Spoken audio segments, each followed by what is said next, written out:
ಶಹಾಪುರ ನಗರದ ಗೋಕುಲ ಪದವಿ ಮಹಾವಿದ್ಯಾಲಯದಲ್ಲಿ ಸುಮಿತ್ ಶಿಕ್ಷಣ ಮತ್ತು ಗ್ರಾಮೀಣಾಭಿವೃದ್ಧಿ ಸಂಸ್ಥೆ, ಶಹಾಪುರ ಕಾನೂನು ಸೇವಾ ಪ್ರಾಧಿಕಾರ ಹಾಗೂ ವಕೀಲರ ಸಂಘ ಶಹಾಪುರ ಸಂಯುಕ್ತಾಶ್ರಯದಲ್ಲಿ ಬಾಲ್ಯ ವಿವಾಹ ಮುಕ್ತ ಭಾರತಕ್ಕಾಗಿ ಹಾಗೂ ಬಾಲ್ಯ ವಿವಾಹ ತಡೆಗಟ್ಟುವಲ್ಲಿ ವಿದ್ಯಾರ್ಥಿಗಳ ಪಾತ್ರ ಎಂಬ ವಿಷಯದ ಬಗ್ಗೆ ವಿಶೇಷ ಕಾರ್ಯಕ್ರಮವನ್ನು ಹಮ್ಮಿಕೊಳ್ಳಲಾಗಿತ್ತು.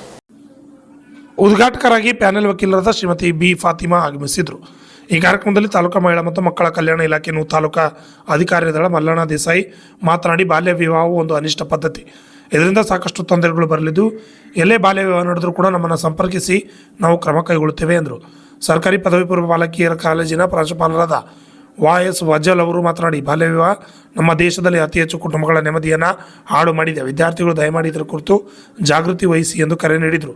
ಸಂಪನ್ಮೂಲ ವ್ಯಕ್ತಿಗಳಾದ ಆಗಮಿಸಿದ ಪ್ಯಾನಲ್ ವಕೀಲರಾದ ಶರಣಪ್ಪ ಎಂ ಅವರು ಕೂಡ ಈ ಸಂದರ್ಭದಲ್ಲಿ ಮಾತನಾಡಿದರು. ಪ್ರಾಸ್ತಾವಿಕವಾಗಿ ಸುಮಿತ್ ಶಿಕ್ಷಣ ಗ್ರಾಮೀಣಾಭಿವೃದ್ಧಿ ಸಂಸ್ಥೆ ಅಧ್ಯಕ್ಷರಾದ ಮಲ್ಲಿಕಾರ್ಜುನ್ ಆರ್ಬಳ ಅವರು ಮಾತನಾಡಿ, ನಮ್ಮ ಸಂಸ್ಥೆಯು ಸದಾಕಾಲ ಸಾಮಾಜಿಕ ಬದಲಾವಣೆ ಶ್ರಮಿಸುತ್ತಿದ್ದು, ದಯವಿಟ್ಟು ವಿದ್ಯಾರ್ಥಿಗಳು ಒಳ್ಳೆಯ ಶಿಕ್ಷಣ ಪಡೆದುಕೊಳ್ಳಿ ಎಂದರು. ಈ ಸಂದರ್ಭದಲ್ಲಿ ಪೊಲೀಸ್ ಇಲಾಖೆಯ ಅಯೂಬ್ ಖಾನ್ ಹಾಗೂ ವಿಶ್ವರಾಧ್ಯ ಪರಸಾಪುರ ನಿಂಗುತಿಪ್ಪಿನಲ್ಲಿ ಇನ್ನಿತರರು ಹಾಜರಿದ್ದರು. Sangamesh Shapur, RJ32 Kannada news. Sangamesh Kumar, RJ32 Kannada news, Shahapur.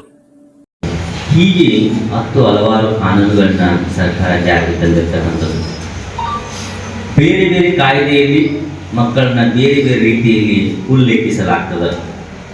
ಆದರೆ ಒಂದನ್ನು ಮಾತ್ರ ನಾವು ತಿಳ್ಕೋಬೇಕು, ಮಕ್ಕಳು ಅಂದರೆ ಎಲ್ಲ ಕಾಯ್ದೆಯಲ್ಲಿ ಉಲ್ಲೇಖ ಆಗ್ತಕ್ಕಂಥದ್ದು ಅಥವಾ ಒಂದು ಸೆಕ್ಷನ್ನಲ್ಲಿ ಅದನ್ನು ಹೇಳ್ತಕ್ಕಂಥದ್ದು ಏನಂತಂದ್ರೆ 18 ವರ್ಷದ ಒಳಗೆ ಇರ್ತಕ್ಕಂಥ ಎಲ್ಲ ಮಕ್ಕಳನ್ನು ನಾವು ಗಂಡಿರಲಿ ಹೆಣ್ಣಿರಲಿ ಅವುಗಳನ್ನ ಮಕ್ಕಳ ಅಂತೇಳಿ ನಾವು ಕರಿತೀವಿ.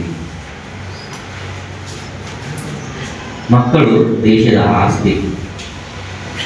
ಈಗಿನ ಮಕ್ಕಳೇ ಇಲ್ಲ, ತಪ್ಪು. ಈಗಿನ ಮಕ್ಕಳೇ ಈಗಿನ ಪ್ರಜೆಗಳು, ಮುಂದಿನ ಪ್ರಜೆಗಳಲ್ಲ, ಈಗಿನ ಪ್ರಜೆಗಳು. ಆ ಒಂದು ಅರ್ಥದಲ್ಲಿ ಇಟ್ಟುಕೊಂಡು ಅವರಿಗೆ ಸರ್ಕಾರ ಸಾಕಷ್ಟು ಒಂದು ಮೂಲಭೂತ ಹಕ್ಕುಗಳನ್ನು ಕೊಡ್ತಕ್ಕಂಥದ್ದು ಸರ್ಕಾರ. ಹಾಗಿದ್ರೆ ಏನು ಮೂಲಭೂತ ಹಕ್ಕುಗಳು? ನಾವು ಸಾಕಷ್ಟು ನೋಡ್ತೀವಿ. ಸಂವಿಧಾನದಲ್ಲಿ ಇರ್ತಕ್ಕಂಥ ಮೂಲಭೂತ ಹಕ್ಕುಗಳು ಭಾಳಷ್ಟು ಅದಾವೆ. ಅದರಲ್ಲಿ ಕೆಲವೊಂದಿಷ್ಟು ನಾವು ಮುಖ್ಯವಾಗಿ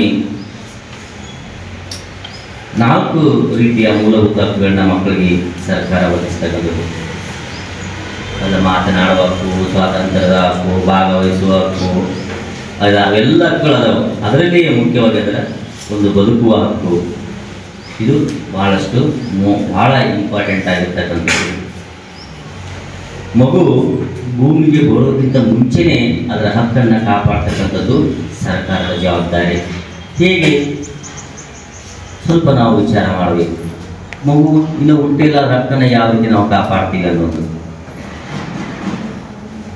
ಮೊದಲಿಗೆ ಮಕ್ಕಳ ಹಕ್ಕನ್ನು ಕಾಪಾಡ್ತಕ್ಕಂಥ